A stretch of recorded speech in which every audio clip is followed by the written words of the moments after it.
Okay, everyone, so today we're playing Call of Duty Black Ops 1 Zombies in 2025. So far, we've talked about every zombie mode in the Black Ops series aside from Cold War. But if you watch my Cold War video, you'll know why, because of my account getting permanently banned for no reason. Otherwise, I would have covered Cold War by now. And I also didn't talk about Black Ops 6 yet because the game is still in its current life cycle. And we'll have at least a few more maps when it's all said and done. So, Black Ops 1 is personally my favorite zombies mode of any Call of Duty game, but it's also my favorite Call of Duty game just overall. Like when you talk about campaign, multiplayer, and zombies. So maybe it's nostalgia, maybe I'm a little bit biased, but I think Black Ops 1 still plays great to this day, and the zombies is no exception.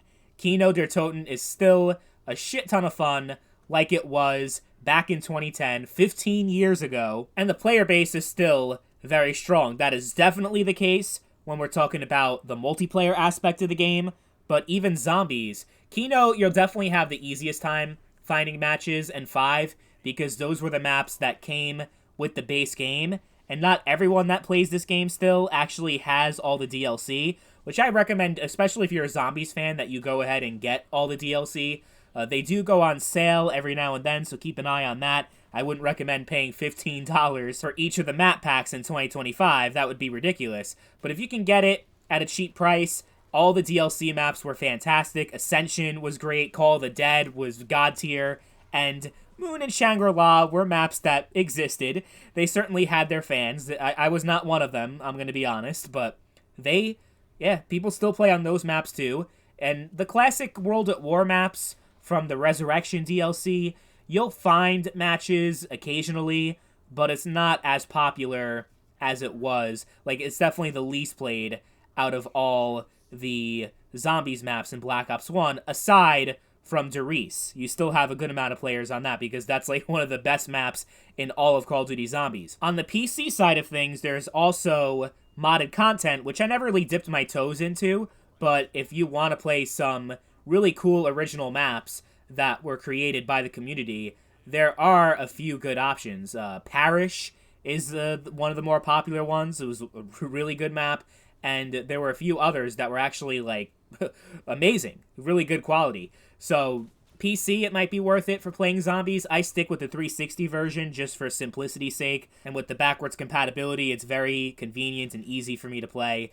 There's some players still on PS3, but I think you'll definitely have a much easier time. Like, if you can choose between which platform, like, if it doesn't matter to you which version you play, you have equal accessibility to every version, I would say go for the Xbox 360 version in terms of having the most amount of players, which definitely applies for multiplayer. The PC version and PS3 version of the multiplayer is very dead in comparison to 360. But if you're someone that's on PC and you have friends, then it's also a pretty good option and works pretty well.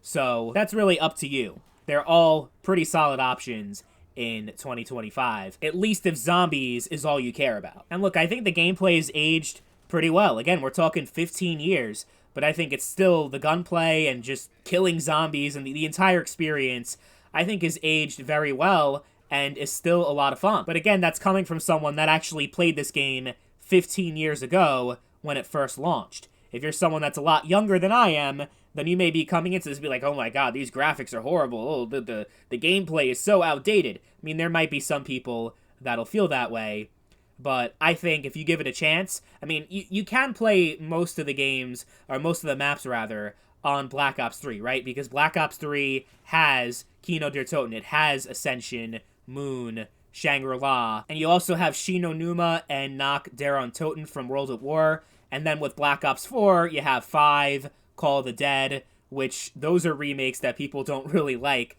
in Black Ops 4.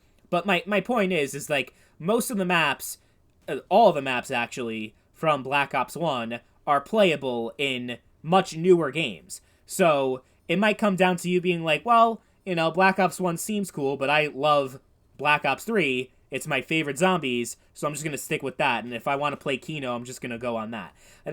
Honestly, I think it's just a different vibe and a different feel. I like how more grounded and gritty it feels playing Black Ops 1 Zombies compared to Black Ops 3, which is a lot more colorful, cartoonish, which I'm not trying to criticize it or judge it, but there is a little bit of a tonal difference there, and the experience is not entirely the same.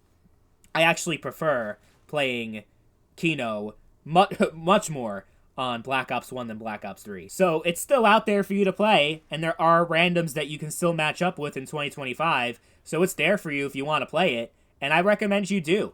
Whether you're a returning player or brand new, there's still a lot of fun and enjoyment to be had after 15 years. That it's easy, very easy, for me to recommend. This game overall, but also the zombie portion, was a huge part of my life back in 2010, 2011. It's always a great time revisiting it and re-experiencing it. It never gets old.